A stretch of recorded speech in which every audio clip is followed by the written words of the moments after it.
Hi everyone, 1989 Jeep Wrangler YJ. This video is going to be about the turn signal switch and the high and low beam and wiper blades. Alright, so as you can see, that is not the factory turn signal switch. So when you get in,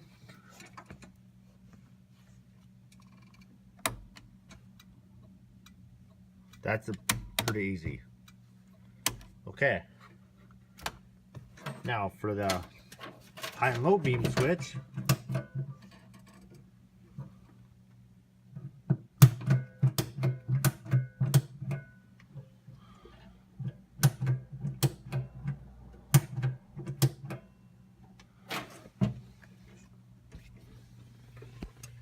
there it is right there. And then for my wiper blades, I put in a switch.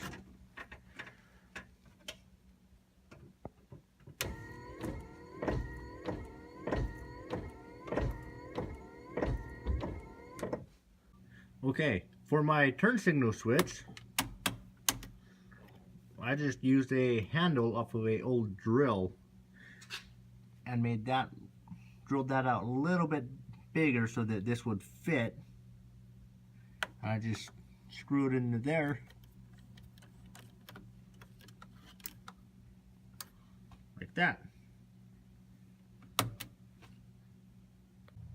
Alright, so coming in from underneath your dash, when you operate this for your high and low beams, you can see that that works. Like that. However, in my case, if I pull it back too much to make it have high beams, this piece is trying to break. Alright. So you go down underneath here. This switch right here is what activates that. Here, I'm going to activate it on the steering column. Okay, see that? I don't know if I can get both those in there at the same time.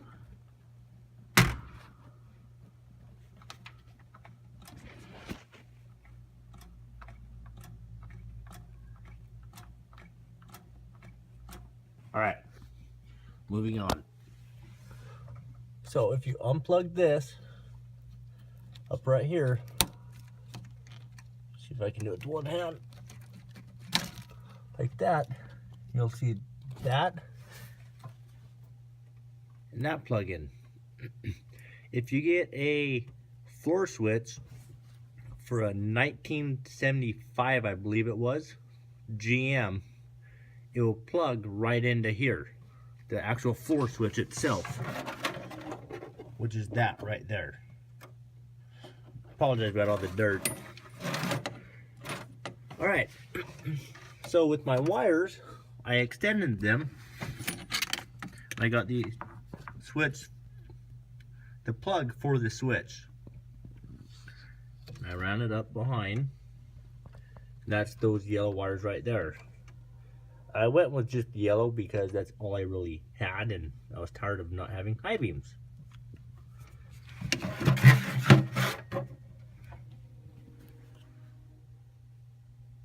Okay, so now I have those wires plugged back in. And the floor switch, turn the lights on.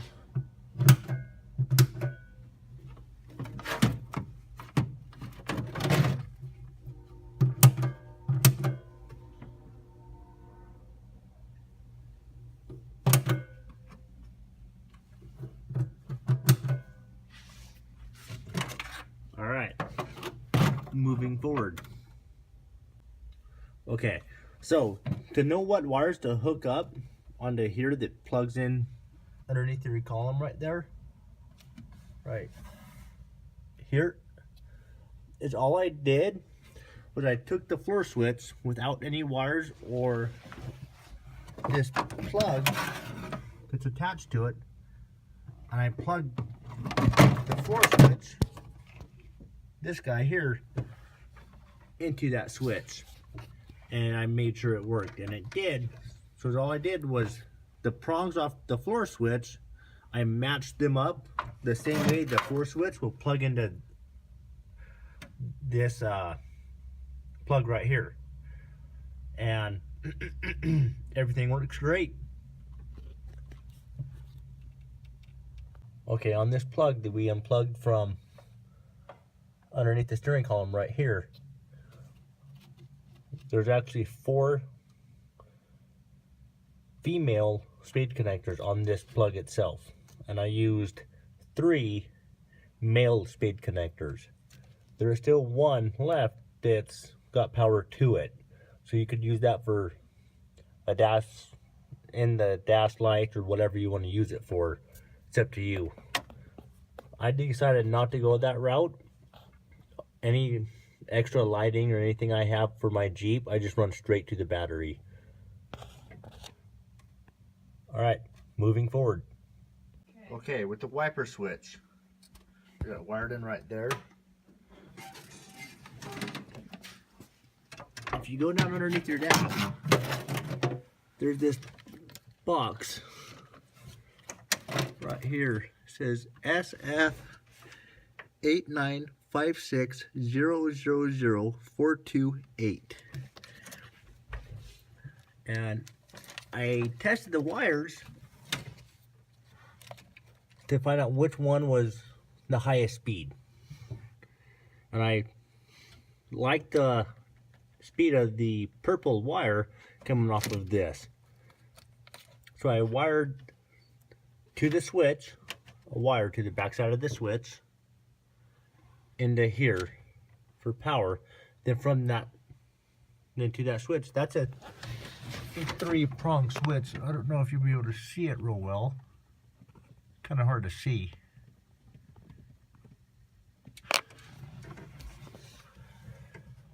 Then I took the other 2 wires off that switch, and I ran it up to my fuse box that was for my wipers.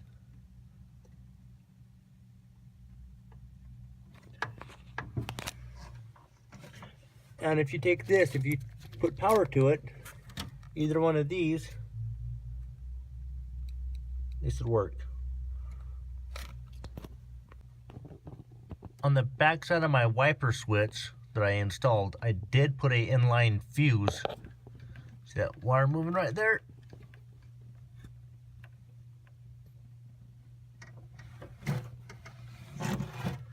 Now I installed the same size fuse that I pulled out of my fuse box down underneath my dash.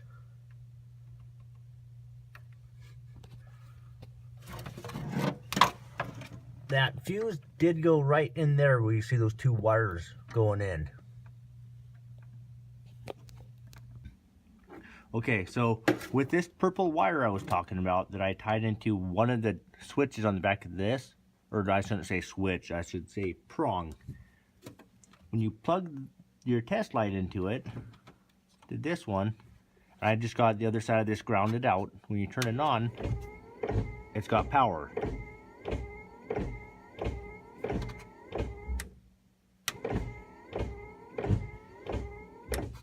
Now, all of these right here, they're different speeds for your wipers, as far as I could tell. There's intermittent, there's slow, there's medium, and I believe the purple was the fastest one. So I went ahead and wired that one in. Those other 2 wires to go up to your fuse panel, up right in here, right here, when you put your test light to it with the ignition on, this will light up on like that. So these 2 switches go over to the back side of this switch,